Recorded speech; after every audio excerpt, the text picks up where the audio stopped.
What is up, world? Jakir here again, and today just wanted to react aning latest episode sa Oshinoko Season 2.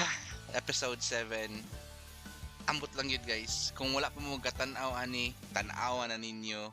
The first season was amazing and ang second season is also amazing.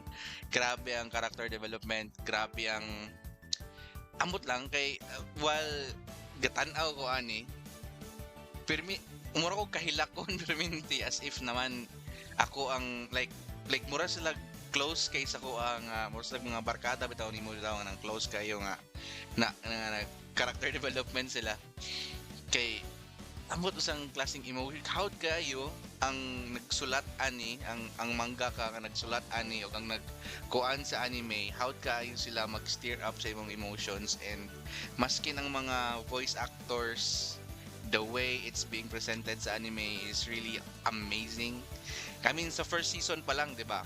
Kung katong mga nakatan-aw na ani sa season 1, ang first episode katong 1 hour episode nila na gi-introduce si si Hoshino Ai, gi-introduce si katong na reincarnate spoilers kay si Aqua o si Ruby ani kay reincarnated man sila no. Pero mo to ang nag pag the way storytell the way ang storytelling during sa season 1 is really captivating, daghan kay ganahan, and ang progression niya hangtod sa nag-end ng season 1 is gwapo pod. And karon sa season 2 we're focusing on other characters dili lang kay Aqua. Actually karon si Ruby wala pa kayo siya gikuha, naka-focus ang attention karon kay Aqua ug ang mga tao paligid niya si Kana, si Arima, si Kana, sorry, si kabulimot ko siyang pangalan. Kaning nasa si Sayahime, nakalimot ko siyang pangalan sang uyab ang business girlfriend ni Aqua. Amot lang yun. This episode was amazing. Last episode, naka-focus po to sa katong kauban nila sa Sweet Today na pangit kay mo acting, gwapo po kay ang character development, gwapo po ng scenes, ang reaction sa mga audience, ang reaction sa authors sa kaning nga play, which is ang Tokyo Blade na ginatawag nila. It just steers up a lot of emotion in you, like kung hilig ka mo tanaw og nga ning klase nga anime na murag slice of life kind of story, romance, comedy, chuchu, like as in you won't regret spending your time watching this. And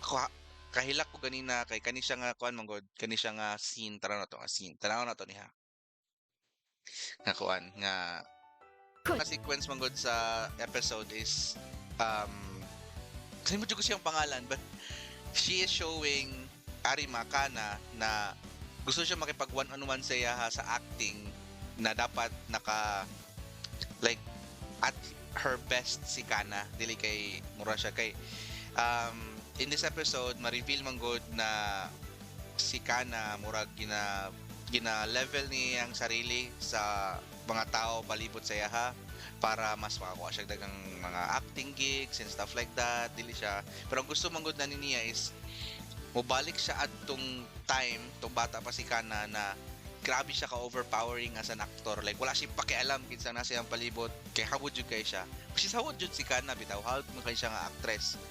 Mo na yang gusto. And unfortunately, kanin siya nga episode, medyo ning back down man si Kana.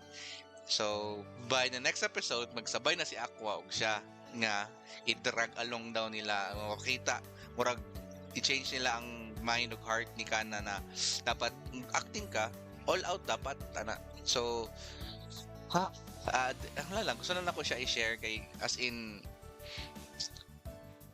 pag-start pa lang sa episode, na mura na ko kahilak ko nabot nga no. But yes, this is a good anime. Kung wala mo yung ma-ansaron, wala mo yung matanaw na anime, start from season 1 kung wala pa mo nakapanatanaw sa season 1, and so baybayin ninyo ni. Bukod sa like bulo ko kamo nagtatanaw mo One Piece, ako kami sa akong wife kinakolekta pa namang episode sa One Piece kay di mo siya ganahan mabitin. So